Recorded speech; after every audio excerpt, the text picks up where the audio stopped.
Demonic Lord Invasion, the third ever Cardfight Vanguard booster set.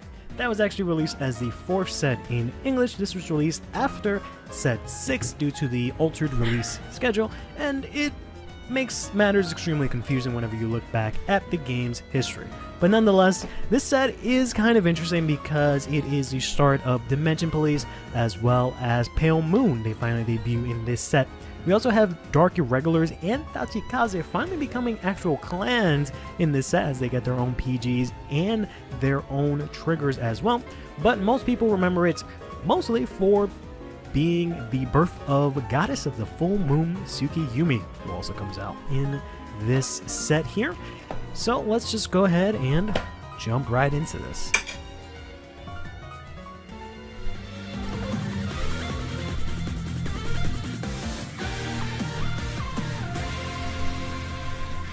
So this is one of those bigger booster boxes here with the rather big box size and a whole ton of packs here. So I think previously I did set 6, and I think that was the first set where they decided to make it so that every single pack has at least one trigger. I don't think that's the case for this, but these are 5 cards per pack. You get a total of, I think, 30 in an entire box, but these are 5 packs each, right?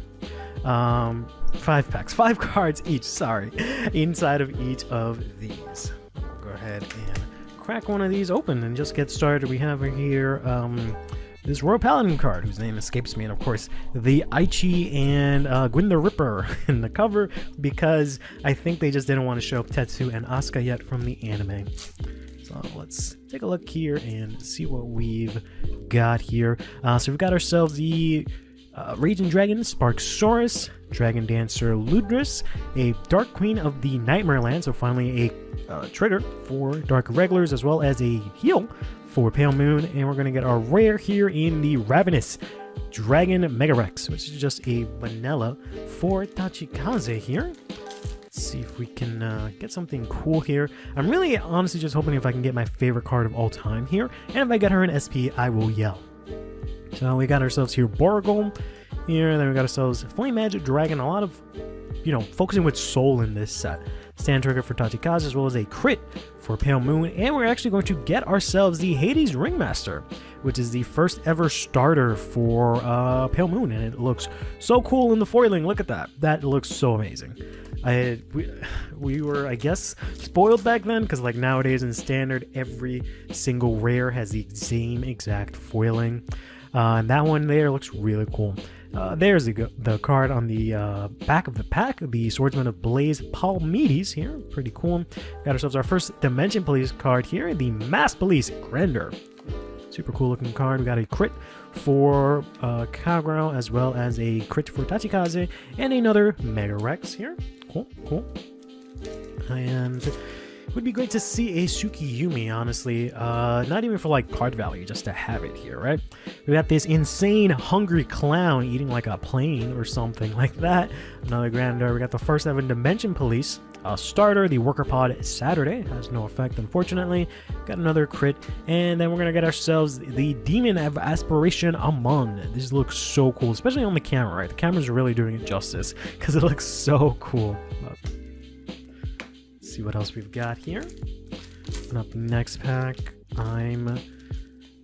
Would be really excited to see an Amon, actually. That would be kind of cool too. Speaking of which, we've got Poet of Darkness Amon here. Flame Edge Dragon again. We got the Karen Royd Daisy. I really love the art on this card. Got ourselves this Stand Trigger, and oh yeah, this card's really cool too. The Imprisoned Fallen Angel Saraquel. Very cool card. This is sort of a Genocide Jack or Brutal Jack clone where it has restraint, can attack, but if you Soul Blast 3, it can attack to the end of the turn, and if it's boosted by Dark Irregulars, it gets 5k, and it's 11k base as a grade 2.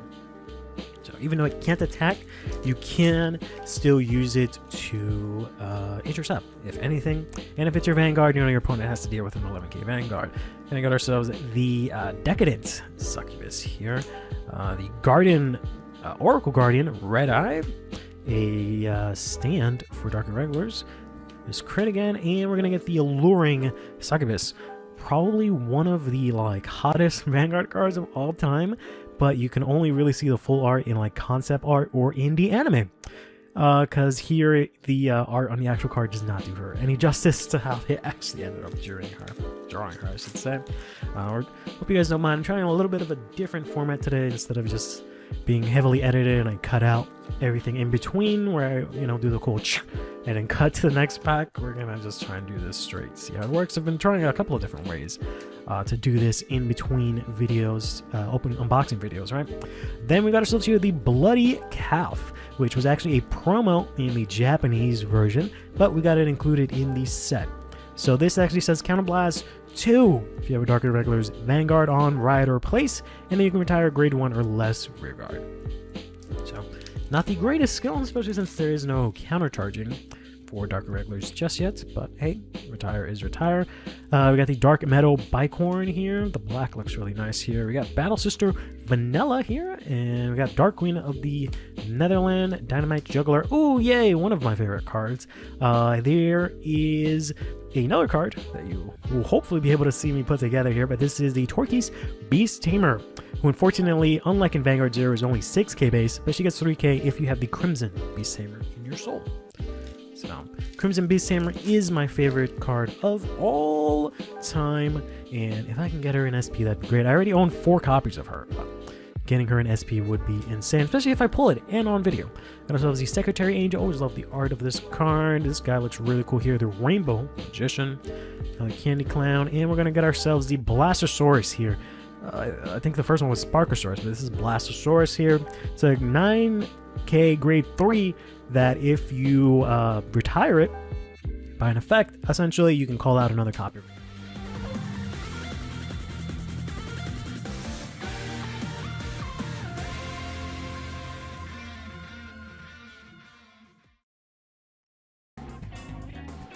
Hey everyone, how's it going today? On this very early, maybe not very early, but this earlier than usual Tuesday stream. Yeah, the Kaji wasn't the best. Hey Rich, how you doing? How's everyone doing today? I'm doing all right. It is a bit of a crazy Tuesday, but we'll pull through. Oh man, abs are suddenly sore for some reason. I don't know why. But yeah, we're doing a slightly earlier stream today since I will be I guess I can say it. I don't know if I can say it, but I'll be doing a collaboration later on. So I have a hard stop of exactly an hour and 52 minutes from now for this stream. So I tried to keep the slides light, but even then I'm still at like 100 something, so we'll see how quickly we can go through everything, to be honest. We have quite a couple of things to talk about today. There are going to be some things that I'll touch on today, and then we'll talk about them, I think, in more detail on Thursday when I have a little bit more time. Or if I have time today, I don't know, we'll see.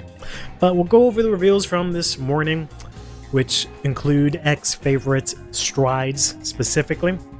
So we'll go over that. We have some more Barrel Maga stuff we can talk about, so we'll go into that.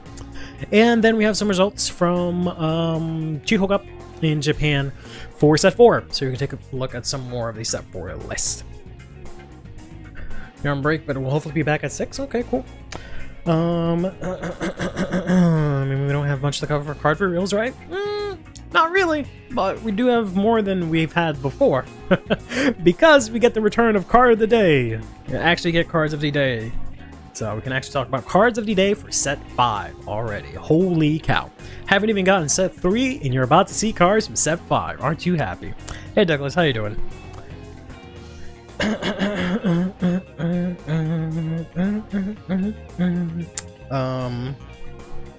Card of the Day, Bloodfire. Nope, actually it's this green dragon. But close enough, they're both dragons, right? We'll play the usual Sonic music for today. So we got ourselves the Crimson Foliage Dragon, who's going to be the very first card for set 5. We're going to have revealed to us, which has a somewhat interesting effect of when this attacks, if its power is 23 or greater, it gets 5k power. So this is a complicated way of saying this gets 5k, but you know, it is one of the easier, I think, to accomplish 5k boost, right? Because you can just put this on a Infinity Eyes marker, it becomes 28. You can have a 10k booster, I think, boost this, and it becomes 28 after that. 28 is a pretty good number, right? 38 with Persona Ride, not half bad. So this isn't like horrible. It's not going to see a place in, I think, any deck aside from like maybe like a sneak peek or something like that. But hey, it's not horrible in my opinion. For the third guess, yeah, you were pretty close, I guess. But then we've got ourselves a Drag Ritter Moonzazel here, who's pretty interesting. He doesn't come into relevance if Kai versus Aichi. Talking about Jun, don't badmouth Jun. Jun was the best. He's the original OG Dark Irregulars dude, instead of stinky ass Tetsu. Drag Ritter Moondazel here has one effect that just says this guy gets 5k power for each of your opponent's rear guards that was retired by your Vanguard's ability this turn. So, you know, the main thought is that this works with like Triumph Dragon, for example.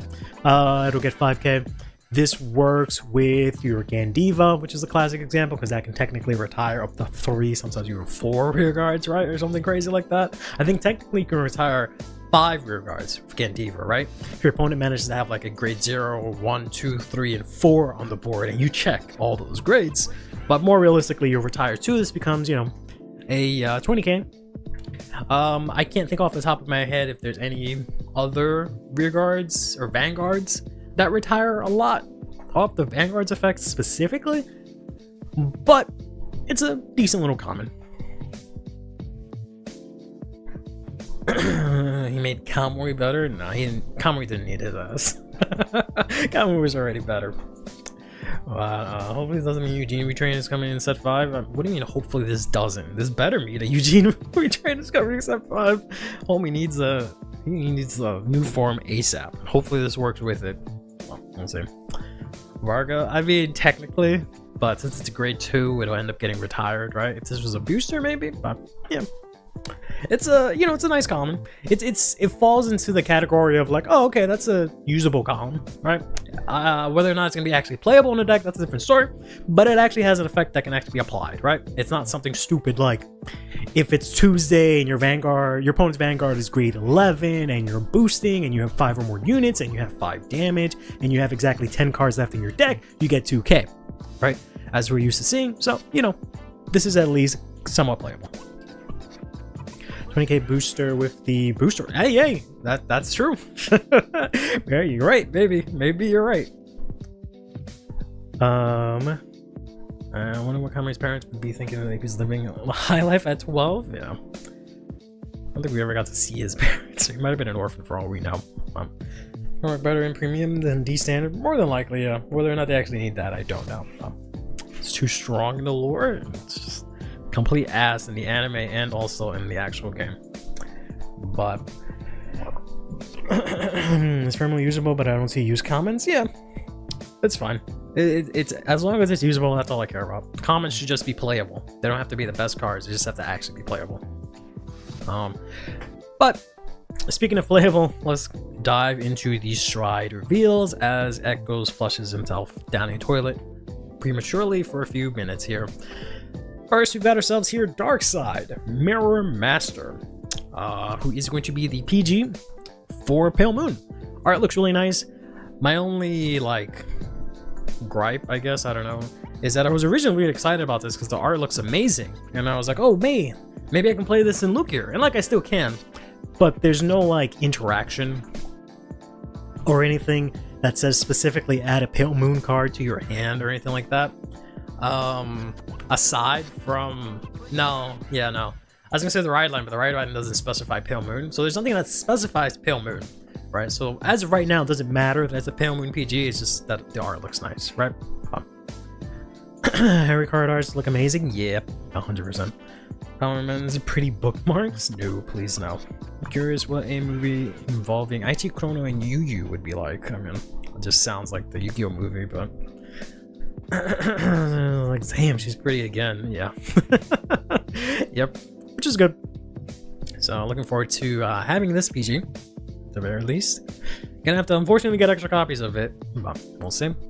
Then we got ourselves Masquerade Bunny here, who is the stride fodder for Harry, so counts as a grade 3 for paying a stride, for the cost per stride. This doesn't specify that you have to have whatever crest. So theoretically, if you wanted to, you could play this in Jet also, but that's not really a good idea.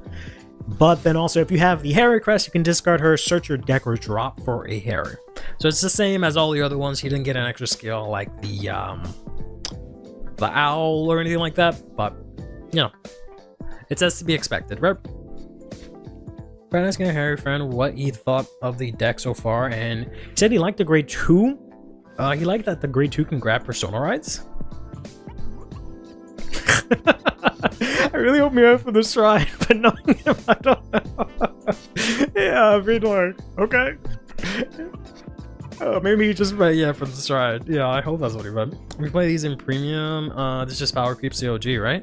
I mean, kind of, because the original one makes you discard, but like, it makes you discard, it makes you play it like a top 5, I think it was, or your whole deck. I think it was just top 5. No, because there's 2 of them, right? I think the V1 was top 5, whereas like the original one was your whole deck. I don't think it'll actually do it, because you have to play the crest for this, and I don't know if the crest will be played yet in premium, but I don't think it specifically power creeps it, to be honest. Am I playing either Harry or Night Rose? I will be more than likely specifically playing Harry. Me and my fiance pre-ordered, I should say, the bundle from 50 cards that comes with both of them. And she plays Night Rose in premium, and I supposedly like Pale Moon, even though you never see me play it or talk about it. I will be playing Harry, yeah. But I might end up doing something crazy and getting like a normal version, or just buy the singles for the Night Rose stride deck and build it myself to have my own copy of the deck. But I don't know, we'll see how much I actually like the deck. Thursday is the best nation. Yo, that's right. But with that said, we've got ourselves the Direful Doll, or Neta here, who I told you guys a bunch of times, do not get excited about the fact that it's a Direful Doll, because you're not going to be able to play it in Direful Dolls. And turns out you can't play it in Direful Dolls. Who would have known? So this is when this is placed, if you have the crest in like a top 5, and then to put 1 card from it into Soul, which is really good. Kind of wish we got a generic like this in Dark States, but this is good. The deck needed some sort of not random soul charge, so that's really good. And then when she is put on Guardian, you can soul charge 1. That's okay. I would have preferred her to go into Soul, honestly. I would have liked that a lot better, but that's a nice thing to have. At least it says May soul charge, right? So you don't have to do it, but you know, it's fine. Guardian didn't work. Time to wake up. Yeah, unfortunately. Play Dolphin Dolls anyway. Who needs Dex Energy? I mean, go ahead. It's just gonna not do anything. Because you will not have a crest, right? But yeah, it would have been nice if she just went to Soul. That way you can just call her out next turn, reuse her first effect, or use her first effect, I should say. The fact that she soul charges is like, whatever. Like, it's fine. Closing out of the deck with this one, I guess, right? Like, this could happen where, like, oh, okay, I soul charge a blank card, and then next you check like a heal on your opponent's turn, or, you know, obviously the opposite will happen, right? But, you know, it's fine. It's mainly the first effect. Then we have the like big one here, which is the Flying Manticore, which I think most of us, myself included, expected this to just have an effect that if something was called out from Soul, get 10k, and you can discard it for stride, draw a card. But they actually went full hog with this one. So if you have a grade 3 or greater Harry, you can have this thing have 2 effects. One says that on Mahia, if you have GB1, At the end of the battle, this unit attacks if you did not call a card or unit from your soul during your battle phase this turn, specifically battle phase. You can counterblast one, put this unit into soul to then call something else with a different name from your soul. And at the end of the turn, you take that unit that you called out, put it into soul. So this is a hard once per turn because essentially you have to use this first and then you can never use it again, right? Because you already feel the condition of calling something else from soul. It doesn't lock you into not being able to call stuff out from soul, which is nice, but you just have to kind of do this first, which is all right. But we actually get multi-attack from this, which is really good because makes a lot of sense. And I believe we didn't get that from Nightstorm either, because Nightstorm originally had the same type of effect, but he didn't get that. He just got the power effect, which is interesting. Then it also has the effect where if it's discarded for stride, you draw a card. So Flying Manticore, really good. This will definitely be played at 4 copies, I believe. Well, maybe not 4. I don't know what the ratios are going to look like, but this is definitely going to be played, right? I'll say that much. You can do some interesting things where, like, you can, discard this for stride, go into your stride, draw a card from the second skill, play something that puts this into soul, and then call it out so you can then use its skill. So you have a lot of ways to get stuff from drop into your soul. You have a promo that lets you take from deck into your soul grade 3s. So that's why I don't know how many copies of this you're going to need. You might not need to play the Stride Fodder Dragon either. I don't know, but it is nice that I think as of right now you can get away with not having to play that card. Then we have ourselves the Jester Demonic Dragon Lunatic Dragon, which is going to be our first stride from these reveals. It's also going to be the first stride for Harry. And it has the usual text, you discard grade 3, cards that equal grade 3 in order to stride us from face down. Then it says, Maya, act on Vanguard Circle. Once per turn, you flip a card in your G-Zone, look at the top 5, choose 1, put them into your soul, and then shuffle, choose a card from your soul and call it out. At the end of the turn, put that back into your soul. So this is just your setup stride. This is the first stride you go into. It is counterblastless, which is really nice. So you can do this whenever. Honestly, I don't know if this is going to end up being a Messiah situation where like Messiah typically just goes into the first stride only because their second stride isn't as good. Maybe because this stride is pretty good, right? Deck thin 1, call anything out, right? You can call out the Direful Doll from that deck thin again, and then whatever it is goes back to soul. Of course, everything gets 5k because you're flipping something, so pretty good. Stride Fodder Dragon is $40 a copy, so that is good news for everyone. Yeah, assuming it's not played. I don't know. I definitely wouldn't make an argument against it, but I don't know. Let's up click. So far, the reveals, it's kind of weird that like Shiranui has 11 attacks with Pale Moon, the multi-attack during battle phase has 4 attacks. Yeah, kind of dumb. Not gonna lie, is kind of dumb. Kind of wish they just gave Shiranui. I don't know why they gave Shiranui multi-attack. They should have just focused. If they just focused on like the dominant part, right, and did more stuff with dominate instead of just making it so like you dominate and get extra attacks already, I think we would have been okay this past year with Shiranui, and it would have been a lot more interesting. But they had to go full hog. Did I see the prices of Tongue now? No. It's how bad is she? Thankfully, I already have 4 copies, foil and unfoil. But is she like ridiculous? Because I know she was already getting bought out when they announced this, and then they reprinted her, and people forgot about the reprint, and then that was available for a while in foil. But I'm assuming that's all gone now. $50. Oh Lord Almighty! Let me double check.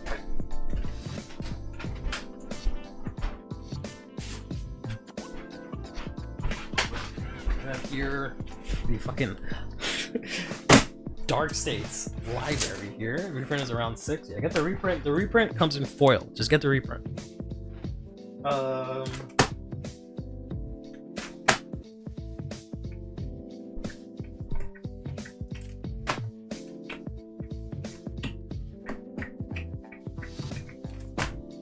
Yeah.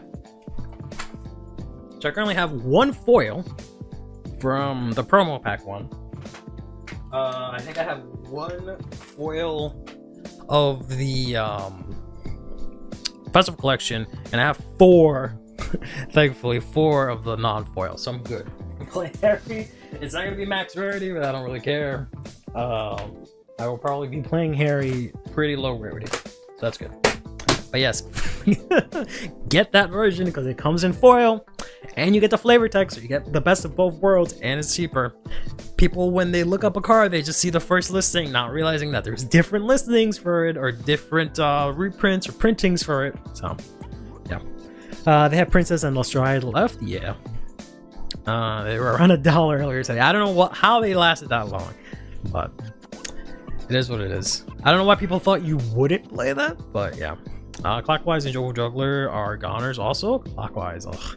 I'm glad I got some copies. I wanted to get more copies, but Joe Juggler I saw going up recently. It was like $4 or something like that yesterday. But is Joe Juggler even useful? Because I know she has a really weird restriction on her effect. So I assume she would not be playable. She's like 9 now? Oh man. Yeah, I used to have like 6 of her. FR. Because I accidentally bought extra copies and she was like dirt cheap. But I'm assuming the FR is also like gone, so. Yeah, I don't know if Joe Juggler is playable, but. Let's see if it comes up on their best selling. So Ford actually went down. The Cycler actually went down. I know the sorry, I guess we can do an impromptu. Do I have time? Yeah, we can do an impromptu market watch.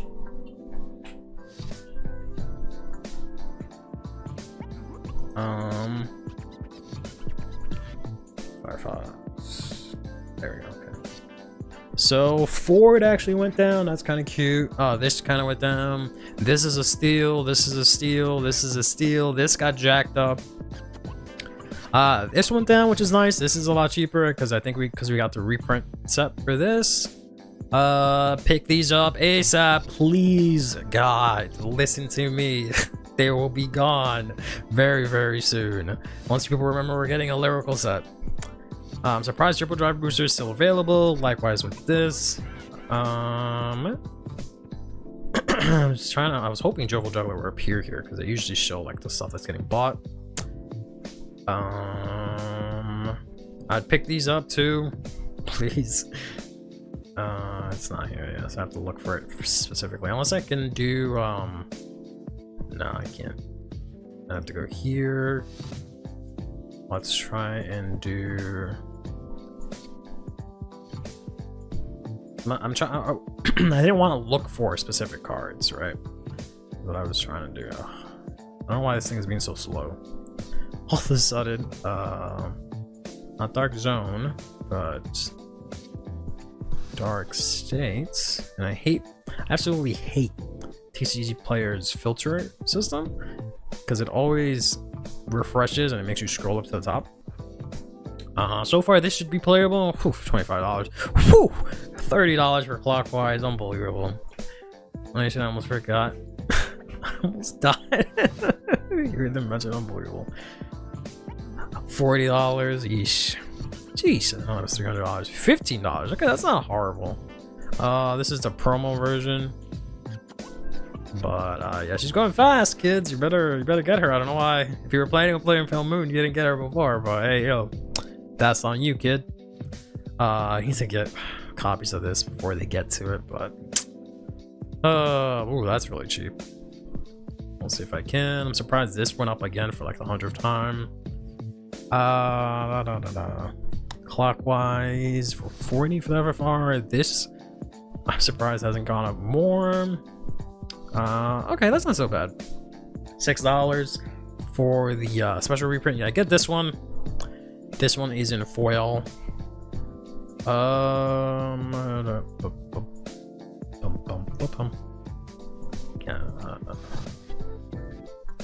This is still gone, unfortunately. This is gonna be gone pretty soon because it's seeing a lot of Flame Bladmire, so make sure you pick that up. There's 2, right?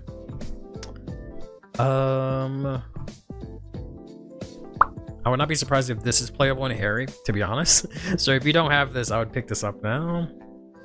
I'm gonna have to straight up search Jovo Juggler, huh? This is not coming up. When Inlet Pole reprint, I want to play Maelstrom, another Inlet Pole reprint. That's my opinion of Harry so far. Oh, it seems good. You know, I like that the first stride isn't something crazy and disgusting, right? It seems like a decent deck, right? I don't think Harry was ever gonna be that big of an issue, right? Whew, bro, get the FR! Why do people do this? You don't make me so angry sometimes. Look at this. Why would you pay $9 when you can pay a third of that for the FR, man? Like, I don't understand people. Okay, I guess it's just one listing, but like, still, bro, just get the FR. Always look for every listing of a card, right? Don't ever just go Jovo Juggler, the first one. Look at all of them. Click on this one, not this one. But that's wild.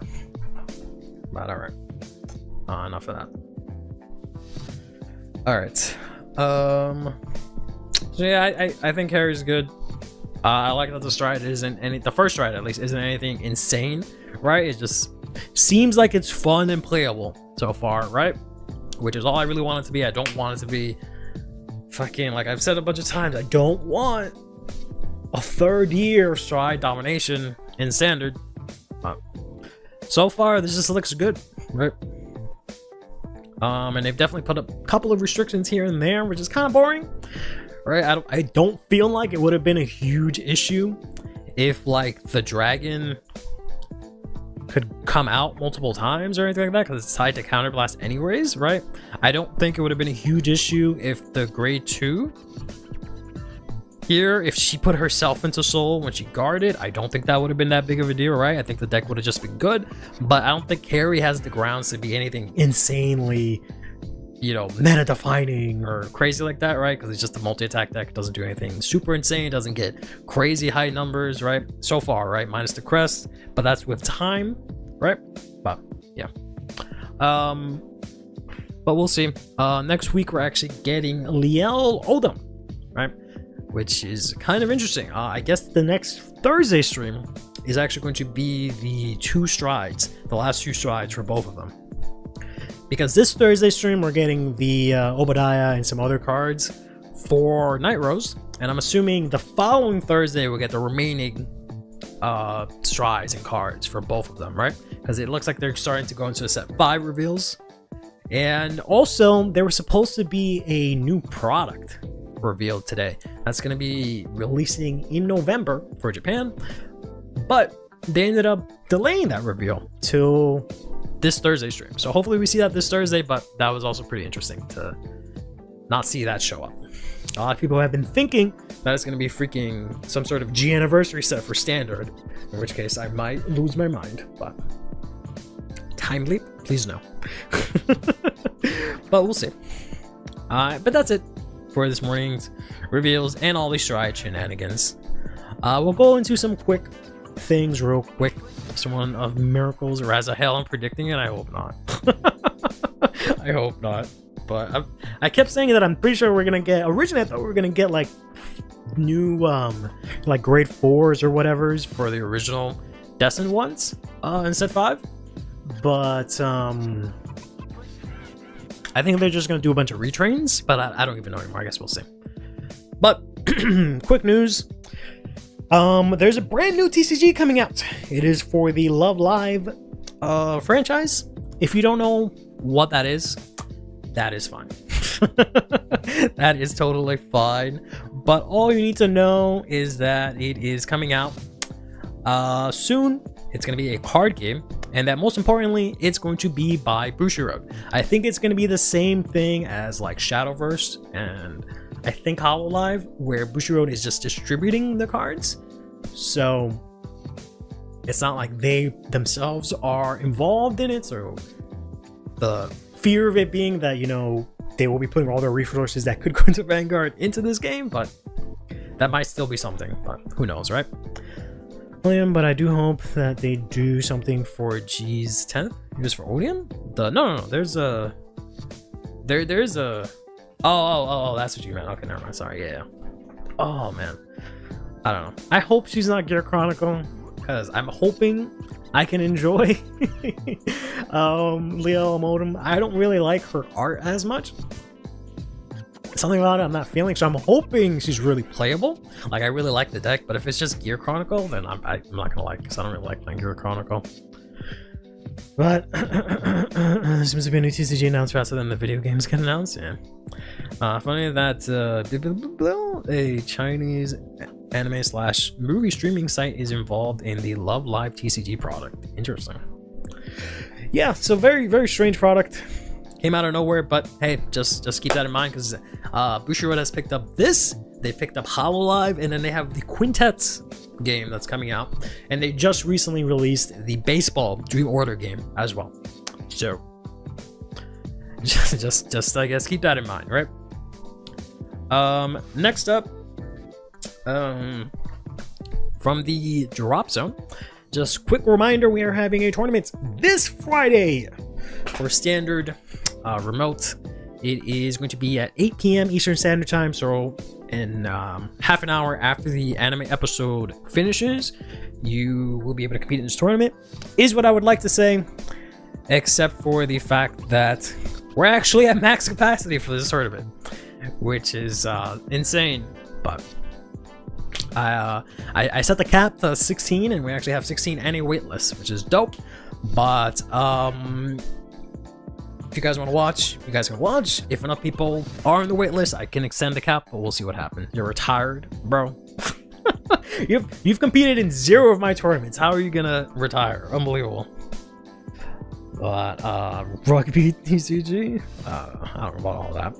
But another quick reminder, we have set 3 coming out. Ooh, I forgot to get my sneak peek packs. Ooh. Hold on 1 second. I was supposed to check yesterday. I've been so busy this week, and it's going to continue being busy. I have to do it on my laptop. So hold on. Let me order my sneak peek packs. Fortunately, this means I probably will get them Saturday instead of Friday, which I would have maybe gotten them if I ordered it yesterday. But I'm just going to put it in order, because I don't know how many boxes or anything I'm getting for set 3, to be honest. And I'm hoping, since I usually have good luck with these sneak peeks, that maybe I can pull a Lukier secret like I did the first time around, right? So I'm gonna buy boxes just for that specifically, to see if I get it, but also see if I can get some of the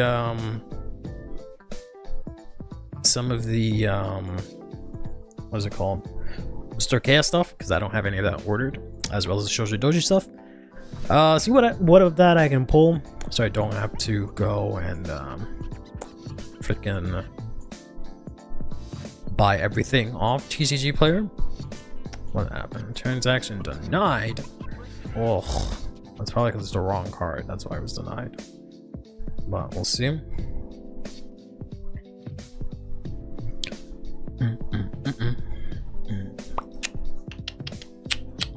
Search the channel Dr. Verde. What is that?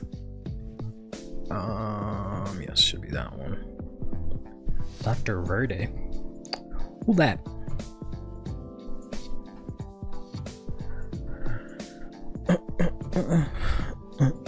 First 16-player loco was granted it was Vanguard Day. Nice. Thanks. So we're betting Dark State sneak peek playmat again, or are we getting surprised like the Rotovisor? What would be the Dark States one? Oh, Falcor? Yeah, Falcor as a playmat would be actually kind of sick, not gonna lie. Not do well on Vanguard Day. Apparently both these powers on the following. Translate tire. Oh, good. I just need to pull the Triple R Storkea grade 1 and the Dark States grade 1. I'm good. Yeah, I have a bunch of splits for this. Excuse me. I have a split for this, and for this, and for this, but I don't have Storkea or Dragon Empire, right? So those I have to buy separately. Unfortunately, I didn't get the Shoujo one, so I'm gonna have to get wrecked trying to get Shoujo, but I have all the other cards at least, but I just have to get the new cards. This I don't really give a shit about. This I'm hoping will be really cheap, so I can get like SRs of everything, but we'll see. Falcor would be great. Yep. Pink grade 1 is pricey in JP. Pink grade 1 is pricey in JP. Pink grade 1. You mean Bifrons? It is. It should be kind of pricey, I'm assuming, but I'm not entirely sure. How much is a sneak? How much is one sneak preview kit? So it's typically around $200 because it's 45 packs that you get. 9 of the sneak peek promo, and then like 9 of the fucking Obaria. So it's something like that. But I'm buying it. I'm buying it from a store that lets you just buy like bundles of it. So instead of buying the whole pizza box, they sell out the separate packs for it. So I just bought 4 packs. That then gives me 4 promos also. The Stoichea girl. Is that confirmed that that's the sneak peek pack? Sorry, Matt, I should say. Hi, show. What's up? Oh, that's what you meant. Oh, is that her name? Oh, okay. Yeah, I feel like she was pricey, right? Because you were seen playing in she's 1's generic, right? 2 recyclers, so I'm assuming she was automatically expensive. 3 a waifu, but 4 in Leonard. But I don't know the actual price, to be honest. Remember names is hard. I didn't even actually know her name was. But yeah, sorry. So yeah, this set comes out next week. The week after that, we have Card Fight, the weekend. So you have 3 different tournaments you can compete in to test out your new cards. It's the week right after the set drops, so you have a whole week to buy your cards from the shop, from a Dark Void, from TCG Player, wherever it is you get your cards. You have a whole week to get your deck ready. You can fight in 3 different tournaments. We have one on 9/6 at 8 p.m. Eastern Standard Time, right after, again, the anime episode airs. We have one the next day, Saturday, 9/7 at 1 p.m. Eastern Standard Time, and the last one on Sunday, 9/8, 4 p.m. Eastern Standard Time. Get your stuff for set 3, and let's stand up our Vanguard, I guess, right? So, it has to be set 3 decks only. Nope, you can play whatever you want. You can play whatever you want. There's no restriction on that. It's just in celebration of that set, so you can test your set 3 decks, but it doesn't have to be set 3 decks only now.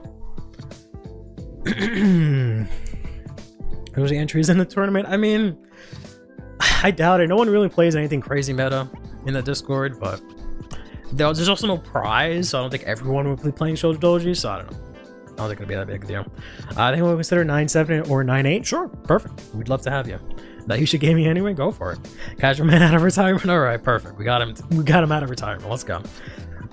Since I destined for Buddha Bug, the only thing I need from set 3 is the Missy Arc stuff and the new Galley splits. Yeah, I hate that I didn't get a Stoichea split because I wanted to play Sordaha. I wanted to get Sordaha. I wanted to get the Misty Arc stuff. I wanted to get the Leonarm card so I wouldn't have to worry about buying her online.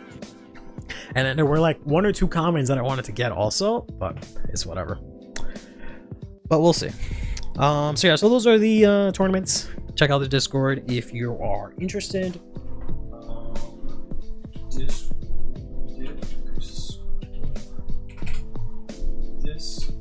There we go. Is the chase card for set 3? I mean, I don't know how playable Angel Ladder is. The secret chase card is actually going to be the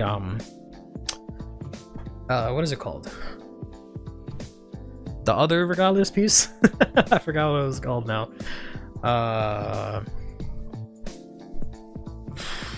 Yeah, I'm blanking out on the name. That one, I think it's going to be the secret chase piece. Even though it's a double rare, twin cast, yes. Even though that's a double rare, that one's going to be the one that everyone is hyped about and wants to play in like every deck.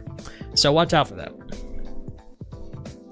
But next up, we've got ourselves some anime spoilers.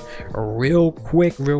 Except, not really, because we didn't have an anime episode. So, the only thing I really have for spoilers is that they did this like little relationship chart for all the characters in Divine Season 2. And we had it translated over on Twitter. So I just wanted to show that really quickly. It's nothing that we don't know, to be honest. Between the relationships of all these characters, they didn't show us anything new, right? Like this still says fucking question mark. There's not like a relationship between these two or something like that, right? So it's kind of whatever. Fortunately, dire need of twin cast, we all are, regretfully. But the fact that it's a double rare should make it pretty easy to get. So you're more than likely to open 1 or 2 boxes and get yourself a twin cast, hopefully. But we'll see what happens, right? I really wanted to play it, and I wanted to try and play it in Barrel, but I ended up playing Walk the Dark instead. I want to play it in Cristianos. I think that'll work well in Cristianos, but overall, I want to have at least like 3 copies for myself, just to have it, so I don't have to swap it around, since it's our only double rare. Well, I shouldn't say our only double rare, but it's a double rare Regalis piece, and I feel like it's more applicable in all the other ones, right? That and the High Five the Sky, Unite the Sky. That one's another one that you gotta get. That one's really sought out, so be careful with that one. Twin cast plus Infinity Eyes is 20k, and then 25k worth of shields for free. Yeah, if you play your markers right. Yeah, everything here is pretty self-explanatory. These guys hate each other, these guys are rivals, they're siblings, etc, etc. Rip. Union in the Sky, yeah. Is it Union in the Sky? I thought they renamed it to Unite the Sky, or is Unite? I don't fucking know. I know it's Unite the Sky and Union in the Sky. One is, I think, the Japanese version, one's the English version, I think, but I don't know. Anyways, that's it for anime spoilers, right? So real quick, we'll go into the VTuber tournament that we've been talking about the last couple of streams. Do a quick recap. I won't go into extreme detail. Thursday, I did want to talk about something massive, or not massive. I wanted to have a long discussion, I should say, about relating this VTuber tournament specifically, but I don't have time to get into it today. The PR for Ultra Guys is amazing. You can draw a lot. Yeah, it is very, very good. Yes, indeed, the Faded Waifus tournament, which was this Saturday. I managed to catch some of it. Here is what the bracket ended up looking like. So it was a normal style tournament. They just had, you know, some players going to the next round like so, right? Instead of having a 3-way tie or something like that, because that wouldn't have worked out. So just as a recap, these were the decks that they were playing. They were all playing the original 6 Faded ones, right? But using presumably updated cards. Nova was playing Raziel, Miro was playing Welsha, Arusu was playing Varga, Leah was playing Zorga, and Poseidon was playing Bladmeyer. And then we had Livora playing Chris Rain. So this is how the tournament started out. We had this first match here, which was really something. It was a bit awkward to the start, but Miwa here ended up losing, so we had Leah advancing to the next stage. Then we had Nova versus Livora. This one was a lot better of a match than the first one, unfortunately, but unfortunately Livora lost, so I had to make the mark so big, and we had Nova advance here to the next round. So then in the semifinals, we had Leah versus Poseidon, and then we had Nova versus Arisu, right? And so Zorga versus Bladmeyer. Bladmeyer actually lost. We had Zorga go to the final round. Then we had Raziel versus Varga, and Varga actually lost. So then we had Raziel or Nova go to the final round, and Chris Rand lost. And then we had excuse me.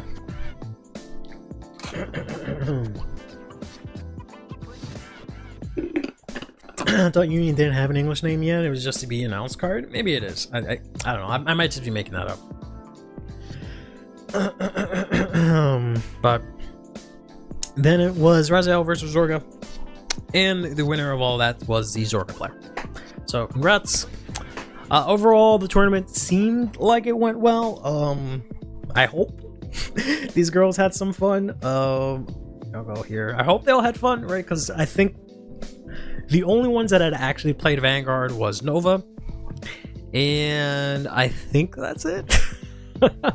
I think the majority of these, they play Yu-Gi-Oh! I think these two are like super new, and I don't know about the other ones, right? I know this one here was trained by Outer Orange. This one was trained by Different Fight. I don't know how intensely.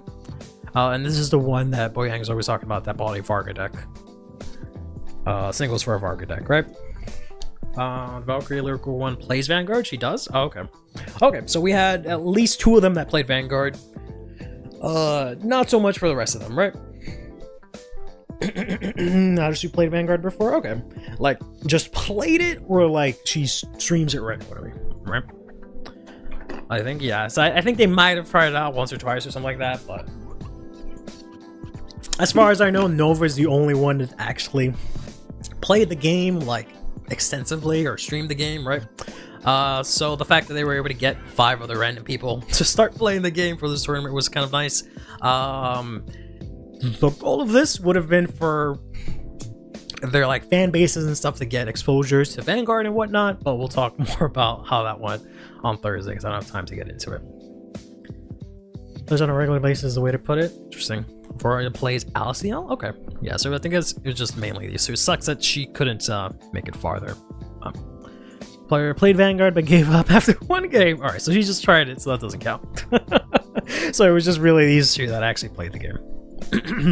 So props to everyone else for actually sticking through it and learning the game. Like I said, we'll talk more about it on Thursday, right? I got an hour and 8 minutes left, so we got enough time. So let's talk about Baromagus. Baromagus, everyone's favorite, my favorite, not the favorite list, right? Here, so we got a list here, which is pretty interesting list. The weekly segment, yeah, it's gonna be a weekly segment until I stop finding Vanguard Baromagus list from Japan, right? Excuse me. This one won a store tournament, which was pretty nice. The very interesting part about it is that they're using a Mandine in the ride deck, which is pretty interesting. Yeah, there's no Lilac, but they have a Mandine in the ride deck, which is something I think I might have considered. I don't know if I said it out loud, because I was talking about how this guy usually don't get a lot of good targets, right? Because you so charge 4 essentially, and then you have to like pray that you hit a good target you actually call out from his skill. But this is actually a really elegant solution. It reduces your soul, but it makes you more consistent on your soul charging, so it makes your grade 3 turn a lot stronger because you can have a Mandine in the ride deck. It also slows down your early game even slower, right? You already didn't do much, but the 5k to the grade 2 on turn 2 helps, right? Because that actually makes sure you get like a damage or 2 on your opponent. But this way you ride into Barrow, use this thing's skill to soul charge 2, and then you call out a Mandine. So you automatically have access to a Mandine. You don't have to play her in the main deck, which is kind of cool. And then you just have sort of the other usual stuff. They have a couple of interesting things here. They play the Makani, as you should, right? They play only 2 of the grade 2 girls, so we just keep seeing less and less copies of her. They're only playing 3 draw triggers and the blue over trigger, which is interesting. They are actually playing Walk the Dark, I should say, and they're playing 4 copies here of the Cage of Furious Souls. Stars, I should say, which kind of makes sense because you already have a Mandine. That way you don't have to counterblast if you were playing Pandemonium or the Magna Reverso. This is automatically, since you always have a Mandine active, it becomes Soul Charge 2, call something out, which can then become Soul Charge 2. So it becomes Soul Charge 3 altogether, and it gives you a body. So, really interesting list. I'd like to try it. Walk the Dark. Yes, but no Persona right here. Which card is better for Barrow, the new Bladmire grade 2 or Cage Order? The grade 2 is better, in my opinion. Because the grade 2, you can use it on turn 2, and it puts the card back into Soul. It also has Shield Gather. It's running the Tizlark, the Energy Cycler. Viable considering Harding Inside, Energy Blast like crazy. Yeah, and they have Walk the Dark also, right? So I don't know how often that works out, but it is possible. You just basically have to make sure that these cards are played in the late game, right? After you've already done your grade 3 turn, then you can use this, right? You mainly probably don't want to use Tizark to discard for Ride and actually use your effect unless you're going second, or you just have no Hardening Insight or something like that. So you have to be very careful with your Energy Blast if you're going to play her, which is why I just didn't even bother playing her, and I'd rather use cards that let me put cards from drop back into soul rather than focusing on getting advantage. But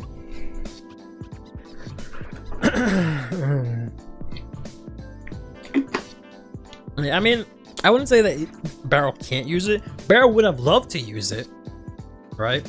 If Hardening Insight was like free or something, we would definitely be playing this because we need as much early card advantage as we can get and whatnot to see pieces. And it helps as a defensive tool also. But it's just unfortunately Hardening Insight. It just depends on how many times you have to use this effect, right? Sacrifice a lot just for the sake of using anti-cyclers. I mean, they're good. I don't know what to tell you. Drawing a card on your opponent's turn is a really good effect, right? Mop. So that's the barrel list. Then I've got another one here, which is crazy blurry because the Japanese deck log doesn't let you get an image of your deck list like you can in the English one for whatever reason. I don't understand it. But this is just a sort of normal list here, nothing crazy. They're playing the fronts, red over trigger, and 4 draws. So we got a rainbow list here. They're playing the Magnum reversal, but other than that, everything else is relatively standard, right? Relatively standard.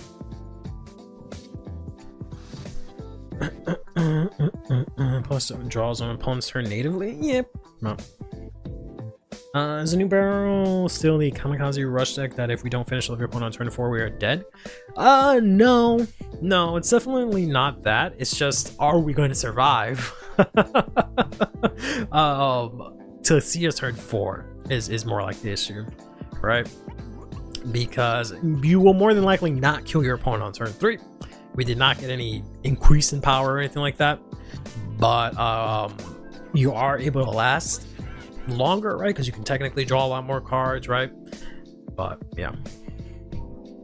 How do you feel about foregoing the Soul Charge 2 and Hardening for early 25k swing? It's not worth it 90% of the time, to be honest. I wanted to build a version that does that Soul Charges early, grade 2, and then rushes your opponent with like a Mandine who gets plus 10 and Hardening Insight. But it's only if you manage to get enough soul, right? If that's something that's going to be possible to put in your back pocket for in the future when we get cards that give us more soul, right? Because right now we can only soul charge like 1, maybe 2 cards if we're lucky, but it's just 1 card gives you 1 soul, right? Is the economy that we're in. Unless it's something like a Pandemonium Tactics that gives you 4 soul, but you can only play 1 once per turn, or Magna Reversal, same deal. Or a Mandine is active, then cards soul charge a little bit more. But until something gives us more ways to fill up soul, like we can basically hit 15 soul no matter what, it's kind of hard to pull it off. Not using Kagura, yeah, not using Kagura is rough. Kagura is the only thing that lets you stay alive in the game, but yeah, it's really hard to make space for him and use him consistently. So Barrow's main point is ending turns with more than 3 cards in hand. Yeah. You need soul charge 1, your grade 1 gives you 1 soul. You don't need 15 soul, just no, I'm saying you need 15 soul for your turn 3, right? So if you play Hardening Insight and do all your rushing stuff on turn 2, but you can't hit 15 on turn 3, then you're fucked, right? So if you forego the energy charge, the soul charge I should say, on turn 2, when if you could have used it on turn 3, then you're fucked, is what I was trying to say, right? I know you can hit it if you just soul charge 3 times in a turn, you get the power, but it's just whether or not you need to soul charge next turn, right? So unless we get a card that if we can get a card, right, that takes something in a column and puts it into soul, right, like a purple trapeze or something like that, then we can do that, because then we can call it out with the grade 2 of the ride line, and that would be gamey. That would be absolutely gamey if we could somehow put Hardening Insight back into soul at the end of battle, but we don't have access to that. Like Bozo Doji does, yeah, exactly, just like that grade 1. But brave deck. I was hoping they would do something like that. I said it a couple of times prior, is that I hope they make it the kind of deck that like I benefit from having no cards in hand, right? Where I enter like a avatar like state where I have like 15 souls, so like I can instantly guard for like 10k shield one time, or like guard for my drop, or like something like that, right? Some sort of benefit or keyword or whatever for having low cards in hand, because you will have low cards in hand sometimes. Sometimes you don't. Whenever we get them Ding Dong PGs, whenever we get the Shadowverse collab, probably, which is like a year and a half from now. And then I think this is the last list I have here. All right. This is just from another player. Nothing really crazy. They're just trying it out here. And the list is relatively standard here. They're playing the purple old team. I'll ever mess around with myself. We do see the Kogra here, which is nice. And we see the Magna Reversal, Mandine Pony, Swirler, the whole 9 yards, right? Pretty typical list for the most part. I'm carding deck god. That's what I get Rick. I wish we can get something like that. Like if you soul charge if you have just one card in your deck, you no longer have to draw, and then you drive check from your soul or something like that. But I shuffle my soul and I drive check from that. That'd be lit. And then I put it back into my deck. So if I damage check it, I check a trigger. That's what they should have done. So am I running any Persona Ride copies in Barrel? Currently, yes, I'm running max copies. I don't know if I'm gonna drop it, but currently the build I have is running max copies of Barrel in main deck, because I have, again, a lot of cards that put him into Soul. Like right now I'm playing 3 of this and 4 of that order that lets you put stuff from drop into Soul. So I can very use it as discard fodder. I never Persona Ride with it, but he just goes to Soul. Like, my new dream is to be the Kaiba Vanguard. So you wanna have a lot of money? Me too. Me too. Have you ever Persona Road in your test games? No. Maybe once out of like 1 out of the 20 or something like that, I was able to Persona Ride, but typically no. I really like the grade 2 artwork, but our abilities are so bad. Why is it from place from hand? Yeah. Like, she should have either not have been from place from hand, or she should have been that she gets boost, right?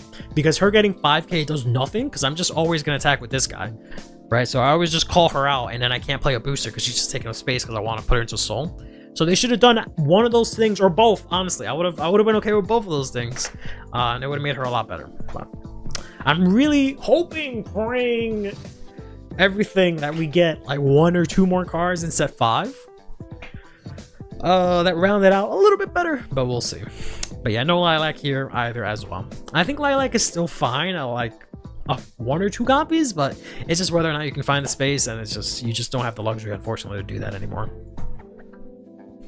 I like the concept of the grade 2 looping Lilac Rushers, but feels like games don't go long enough for actually benefit. It doesn't. It unfortunately doesn't for Barrow. So, like, there's a lot of crazy things you can do, right? Like, you can discard your PGs in the early game, and then use this to put it on the bottom of your deck, and then later on get access to it, right? You can fill up a stack of cards that you can get access to, and stuff like that. But it just doesn't really work out that way, right? We'll get a Broken as Hell shop promo. I mean, we wouldn't get that shop promo until the January for Japan, so I wouldn't get it until like March at the end of BCS season. So I don't want a shop promo anymore. I wanted one for the previous pack, but it's too late now. Soul charges from drop. That would be nice. That would be nice, actually, if it like takes cards from drop, puts them into Soul, and it counts as Soul charge or something like that. Or like take 3 cards, put them on the top of your deck, and then Soul charge 3. That would be nice. That would be insane, right? Something like that. It could do nothing else. Honestly, it could do nothing else. Make it a grade 1 that like takes 2 to 3 cards from drop, puts them on the top of your deck, and then Soul charge the same number, so it counts as Soul charge, so it activates my Soul charging effects. That would be it. Create soul markers that count as 2 soul each. I mean, at that point, if we could just get a card, if we could just get a card that replaces Pony, that's basically like Makani, right? I've been against this forever, but like I have to yield at this point, where it just says if your Vanguard is Barrel Magus, I count as 2 cards when you were to count cards in Soul. Right, one of those 2 things, and we'll be in a slightly better spot. It won't be insane, right? But yeah, Go to the bottom of the deck in Soul Charge 3. That would be good too. That would be actually really nice. I'd like that a lot. Instead of getting bound. I hate the fact that Pony binds himself instead of just going to drop or something like that. But yeah, something like that would be nice. That's the list. And then the other thing was this thing that was sent to me a couple of times. Was just a Twitter post from someone playing. They fucking Amanda and then Swirlered a bunch of times, and they had the Swirler behind Vanguard, swung in, and they managed to get freaking 136,000 attack, which is pretty cool. It's just Pony, but black wings in a blue background. Interesting. I was thinking more like he evolves from a pony to like a Pegasus, because I really like Pegasuses. So that'd be kind of cool.